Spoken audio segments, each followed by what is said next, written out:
রাজশাহীর গোদাগাড়ী উপজেলার কাকনহাটের দৃশ্য এটি।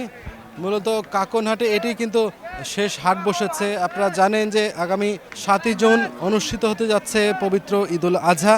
এ উপলক্ষে আজকে কাকনহাটের সর্বশেষ যে হাট সেটি বসেছে। আপনারা দেখছেন যে কাকনহাটে আজকে প্রচুর পরিমাণ কোরবানির পশুর আমদানি হয়েছে, সেটি প্রায় ৩,০০০-এর কাছাকাছি এখানে কোরবানির পশু উঠেছে।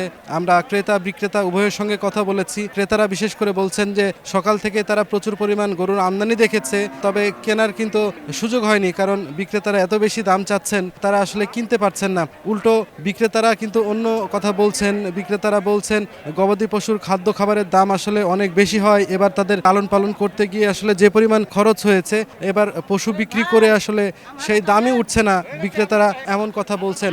আপনারা দেখছেন যে এখানে প্রচুর পরিমাণ কোরবানির পশু আছে। বিশেষ করে এখানে যে পশুগুলো উঠেছে অধিকাংশই খামারে লালন পালন করা দেশি কোরবানির গরু, এবং এই গরুগুলো কিন্তু দুপুর গড়িয়ে বিকেল নাগাদ জমজমাট বেচা কেনা শুরু হয়েছে। বিশেষ করে আপনাদের জানিয়ে রাখি যে রাজশাহী যে কাকনহাট সেটি বেশ ঐতিহ্যবাহী একটি হাট, এবং এই হাটটির সাপ্তাহিক বৃহস্পতিবার করেই বসে, যে কারণে এটি আসলে শেষ হাট হিসেবে আজকে হাট বসবে। এবং আশেপাশের যারা এখনো কোরবানির পশুটি কিনতে পারেননি তারা আজকে কোরবানির পশু কিনতে আসছেন। পাশাপাশি শহরের থেকেও কিন্তু অনেকেই এই হাটে আসছেন, কারণ শেষের দিকে কিছুটা দাম কম হবে এমন ধারণা অনেক ক্রেতাদের মাঝে আছে, যে কারণে আসলে তারা এই হাটে কিন্তু দূর দূরান্ত থেকেও অনেকে আসছেন। আমরা হাট ইজারাদারদের সঙ্গে কথা বলেছি, বিশেষ করে হাটে যেসব আইন শৃঙ্খলা রক্ষাকারী বাহিনীর সদস্যরা আছে তাদের সঙ্গে কথা বলেছি। তারাও যেটি বলছেন যে হাটে যাতে কোনো ধরনের কোনো সমস্যা না হয়, নির্বিঘ্নে ক্রেতা বিক্রেতা উভয় কোরবানির পশু বেচা কেনা করতে পারে, সেই জন্য তাদের পক্ষ থেকেও কিন্তু বাড়তি নজরদারি রাখা হয়েছে, বাড়তি নিরাপত্তা ব্যবস্থাও কিন্তু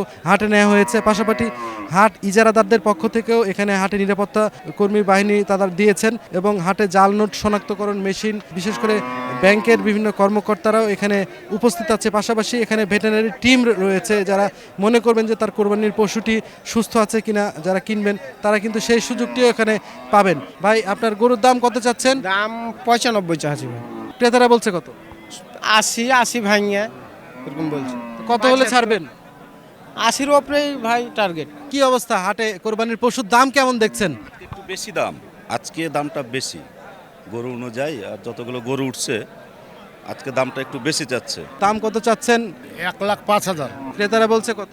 90। কত হলে ছাড়বেন? আমরা 95 হলে ছাড়বো। আপনারা শুনছিলেন যে আসলে অল্পের জন্য আসলে কোরবানির পশুগুলো বিক্রি হচ্ছে না, কোনো ক্ষেত্রে 5,000 10,000 টাকার পার্থক্য থাকছে। এই হাটের যে বেচা বিক্রি সেটি আরও অনেকাংশে বৃদ্ধি পাচ্ছে, এবং সাধারণ ক্রেতারাও কিন্তু বাধ্য হয়েই, যেহেতু তাদের কোরবানির পশুটি নিতে হবে, সেক্ষেত্রে তারা দুপুর গড়িয়ে বিকেল হওয়ার পর থেকে কোরবানির পশুটি নেওয়ার দিকে বেশি ঝুঁকছে। কিছুটা দামাদামিতে কম বেশি হলেও তারা কিন্তু সেটি মেনে নিয়েই তাদের পছন্দের কোরবানির পশু কিনছেন। তো এই ছিল আমার কাছে রাজশাহীর কাকনহাট থেকে সর্বশেষ সাইফুর রহমান রকি, সময় সংবাদ, রাজশাহী।